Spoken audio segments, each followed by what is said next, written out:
Okay, guys, continuing on here with another video. I'm kind of digging this format here. But what we're looking at here is Integrative Arts 10, and this is from Pennsylvania State University, .edu. You can see it up here. But basically, this is just an overview, real quick, of a couple of.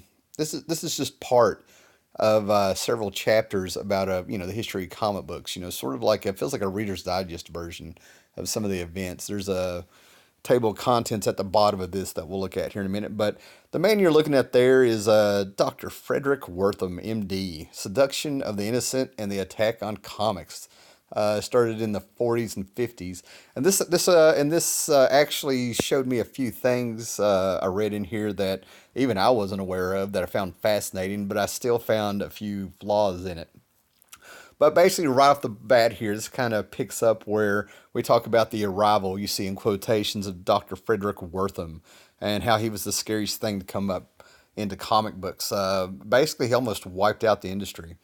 He was a highly distinguished psychologist, and he thought that comic books basically were horrible and had lasting negative impacts on children, causing juvenile delinquency. Now, juvenile delinquency was a very scary word back in the 50s. You didn't you did not want your kid to be a juvenile delinquent and stuff, right? And this is when kids were like grabbing comic books, rolling them up, putting them in their back pockets, running around, passing them out. Think Stand By Me. Even that's in the early, Stand By Me. That's what I'm trying to get at here, right? But the popularity of comic books, as you can see right there, were huge back in the day. Comics were selling millions of copies a month and stuff. I've heard tell when I was a kid from War II vets that they would get comic books while they were in the war. This was also the same time that when they got their rations, there would be a cigarette and a condom in them to go with their food there. But I think you get the point here. And they even show a review. Even despite the popularity of comic books back then, they were just outright hated. So from the Chicago Daily News book reviewer Sterling North, this was printed in 1940. I mean, check this out. Says badly drawn, badly written, and badly printed. A strain on the young eyes and young nervous system. The effects of these pulp paper nightmares is that of a violent stimulant. Their crude blacks and reds spoils a child's natural sense of color. Their hypodermic injection of sex and murder make the child impatient with better than quieter stories. Unless we want a coming generation even more ferocious than the present one, parents and teachers throughout America must band together to break the comic magazine, right? Just so much there to unpack. These guys apparently were, not only were they book reviewers and social scientists, but apparently they were also medical doctors and eye doctors and all sorts of things here. Just amazing, man. Scared the crap out of them when they read these comics and stuff. Now, this was pre-code days, but this connects to the code, right? And apparently, this was like everywhere. These kind of backlashes against the comic industry caused publishers to start their own editorial boards.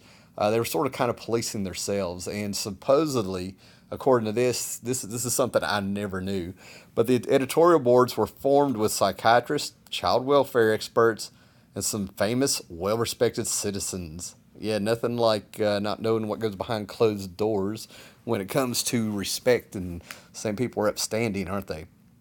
So the board members' names were printed on the inside of all DC books, and I want to look at some Golden Age books if I have them with a cover. And apparently this was like a band-aid. Apparently this did relieve some of the fears and criticisms that was going on. And like I said in other videos, man, people who worked in comics really came up with, told stories that they had other jobs. You just did not admit you worked in comics. And what was amazing about saying this, about working in comics and stuff, is a lot of those guys packed up and went to World War II. I mean, Stan Lee ended up writing while he was in the military. I don't know if he was a journalist or something. I can't remember. But you had Jack Kirby, who famously said that they handed him an M16 and a candy bar, said go kill Hitler, and he tried. That's how he puts it. And he did a lot of war comics. He pulled a lot from his World War II time. Actually, that's where you got Darkseid from the New Gods, and that's why it is spelled Darkseid. That's the German spelling of Darkseid. And Dark Side was basically, an Apocalypse was basically based on Hitler in Germany. I mean, when you look at that, that's where it came from. You know, a lot of stuff he pulled from that. So, despite the editorial boards being formed to, kind of say like, we're not going to show your kids anything terrible.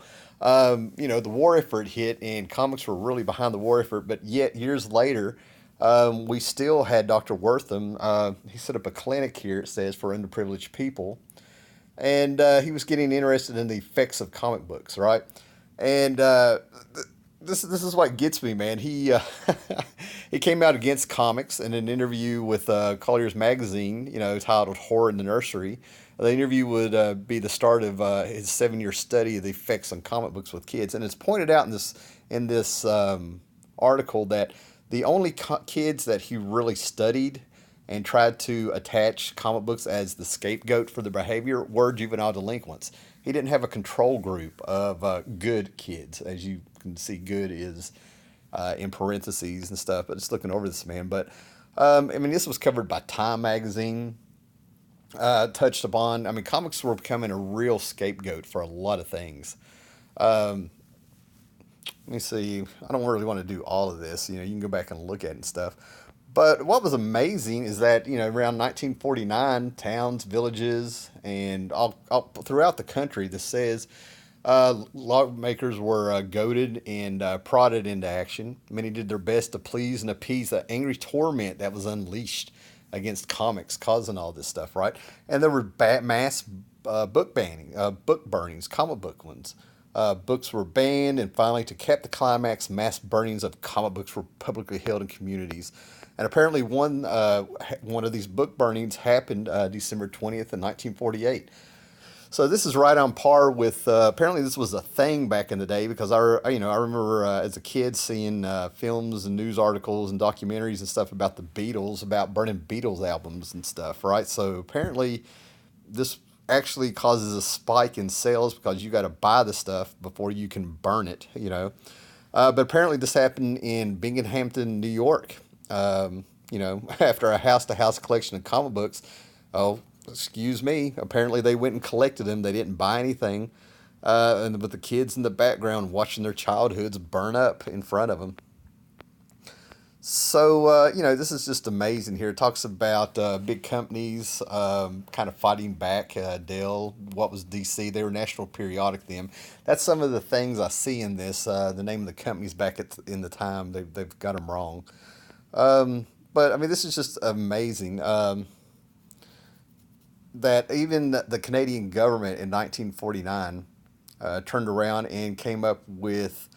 I don't think it actually went after comics, but it seems like it was just controlling anything that was in print that had to do with crime, and they came up with a criminal code. Right here. I mean, look at this. So that's just fascinating. So, long story short, the thing I want to add to this is I've always heard that there was I said this probably in my last video, but I've always heard that there was a garden party going on. And there's a bunch of kids that were there with the senators, their wives, a bunch of wealthy people in the government and stuff. And one of the moms found a rolled up EC comic in the back of one of their kids' pockets, and she read it and was horrified. And that kind of played a part in going into getting these getting these big trials going on and stuff, right? But in Cincinnati here, parents' committees began rating almost all comic books published on their criteria of art, writing, printing, and objectionable content. These ratings were published annually in a parents' magazine. I mean, this is just amazing that nobody really talks about how deep this went with comic books. And then, U.S. Senate Special Committee. This is probably the senator's wife that kind of brought it up to her husband to get it going, is what I'm guessing. But so the U.S. federal government jumped into the fray in 1950. A U.S. Senate Special Committee was doing an investigation into organized crime. A part of this investigation looked into the effects of crime comics. One judge on the committee stated that he had cases where boys had committed a crime that was patterned after one depicted in a comic book. Blaming comic books for the crime seldom became an easy way out for kids. So basically, a bunch of kids are talking, or they're in court, and they hear how comic books are being demonized, and they're just like, the comic made me do it. So you gave them an out, red herring here. The kids were then given sympathy for it in the comic book because the comic book made them do it. So, with all this momentum going, of course, out comes Seduction of the Innocent in 1954, and it was just amazing what he said. He said that he had studied kids, and right there it is. He found that comic books to be a major cause of juvenile delinquency. This assertion was based mostly on guilt by association. Majority of these kids read comic books, including the ones who became delinquents. So basically, it's saying all kids, not even the delinquents. And again, he's saying that the comic books caused it. He was saying that comic books were giving kids wrong ideas about the laws of physics because Superman could fly. He also charged the comic books were implementing and reinforcing homosexual thoughts because Robin was drawn with bare legs. They were wide open often, and he just seemed devoted and only attached to Batman. And then he was stating Wonder Woman was giving little girls the wrong ideas about a woman's place in society. Just think about that. A character who was specifically created to give girls a role model is giving them the wrong idea about their place. So, the people in the comic book industry who would stand up, they tried to fight back. They tried to fight back, but, it was really hard. They brought out comic books. They brought out Tales of the Crypt. Dr. Wortham was a professional. He probably did better during those committee hearings and stuff. There's all kinds of stuff here. And then Dr. Wortham was called to testify at these hearings, as were other juvenile delinquent experts, representatives of the major comic companies, some of their adversaries, distributors, and representatives.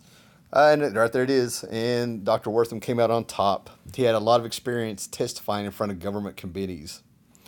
So the big guy who came out of this was William Gaines. They used a lot of his stuff from EC Comics to demonize comics. And he had a teaching degree. He was able to answer questions clearly and state his side rather well. The National Cartoonist Society representatives Walt Kelly, Milton Caniff, Joe Musial, all distanced themselves from comic books. And Walt Kelly is the one that hurts me reading that. And they were condemned as pretty much traitors, for doing that. So basically what came out of this was the Comics Code Authority, and that's where comic book companies all agreed on, setting up their own rules and ways to watch what they print, and came up with all these things. And Wortham still wasn't happy with that. He didn't believe that they could totally police themselves.